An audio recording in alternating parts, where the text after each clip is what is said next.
একটু বেলায় যখন বিদায় নিচ্ছি, হরিতর সিংহ আমাকে পদ্মরাগ মণিটি উপহার দিতে চাইলেন।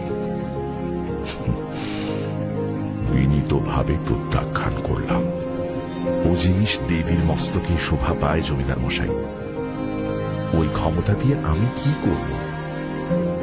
শান্তি, ভালোবাসা, দুমুঠো ডাল ভাতের চেয়ে দামি কোনো জহরত নেই। আনন্দের বিষয়, আপনিও আমি দুজনেই সেই সম্পদের অধিকারী। বাকি সবকিছু বাহ্যিক, অতিরিক্ত।